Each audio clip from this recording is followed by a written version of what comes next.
Thank you. I now recognize Ms. Porter of California for 5 minutes. Thank you very much, Chairman Comer. When Democrats and Republicans cast their ballots in November 2024, what is the one thing that they will agree on? This isn't a riddle. It's not even a clever joke. Really, there is something.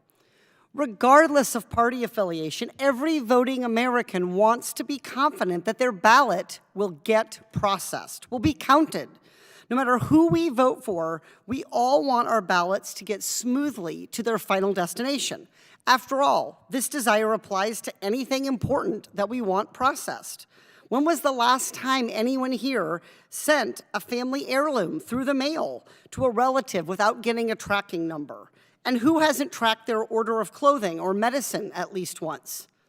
Heck, which kids don't watch Santa Claus on the tracker?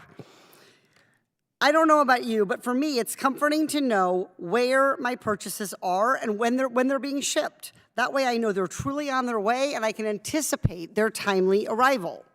When something is important, Republicans and Democrats alike want to know it's in good hands, and our ballots are no exception. Fortunately, the United States Postal Service created a tracking barcode for mail-in ballots.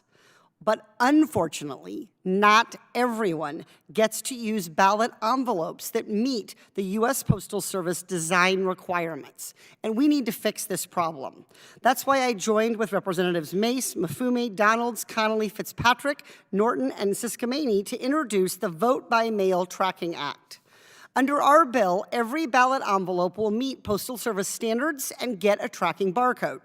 Voters of all political stripes can then do the oversight to be sure that their vote reaches its final destination. That transparency is a necessary step to make Republicans and Democrats alike confident in our elections. And that's exactly why this bill is led by 4 Republicans and 4 Democrats. It's not partisan, it's just good policy. If I can track that my purchase is on its way, we should all certainly be able to do the same for our ballots. And this bill doesn't just make things more streamlined for the American people, it also makes processing easier for the Postal Service, reducing its burden and making efficient use of tax dollars. Chairman Comer and Ranking Member Raskin, I thank you both for your support of this common sense legislation. I know this is a priority for you as well, and I look forward to working with you to pass this bill through our committee and onto the House floor early in the new year. And to my fellow committee members, you'd be in great company joining 8 bipartisan members and both the chairman and ranking member in supporting this bill. I urge every member of the committee who hasn't done so to co-sponsor this legislation. I thank the committee for its time and consideration of the Vote by Mail Tracking Act, and I yield back. Thank you, Congresswoman Porter, for sharing your views on your bill, the Vote by Mail Tracking Act. And you and I have spoken about this bill a number of times on the House floor, and I've also supported this bill in the past, which requires all mail ballots to use a Postal Service barcode. I believe such a requirement for barcodes will allow the Postal Service to better track each ballot through the mail. You know, I have to say this, we all have horror stories with the post office, but the post office has done a commendable job delivering election mail in recent elections. According to a report from the Postal Inspector General, the Postal Service has consistently delivered election mail on time in recent years. In 2018, over 95% of election mail was delivered on time.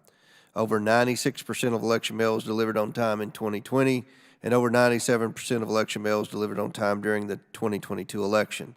Still, I'm in favor of making this process more transparent. American citizens should have confidence that their ballot has securely traveled through the postal system to the Board of Elections.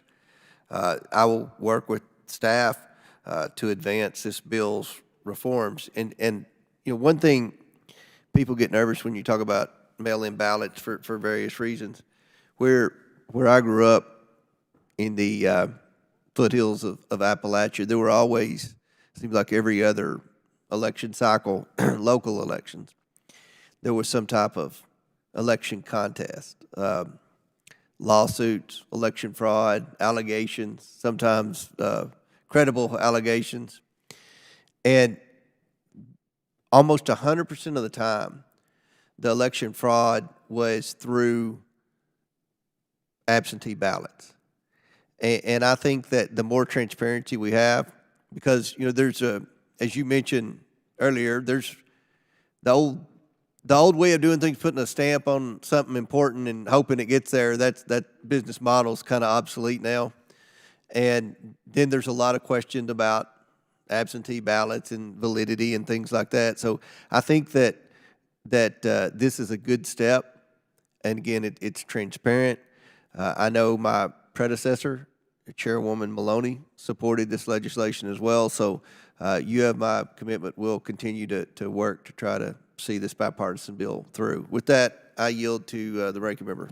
Mr. Chairman, thank you very much. And Ms. Porter, thank you for this terrific initiative, which is drawing support from all across the aisle and all across the country.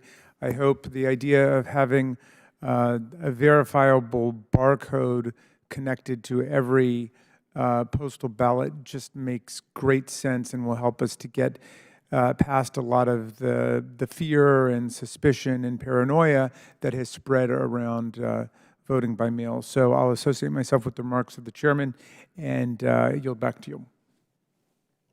Does any other member wish to speak on Representative Porter's bill?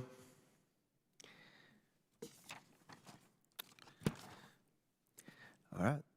Thank you very much.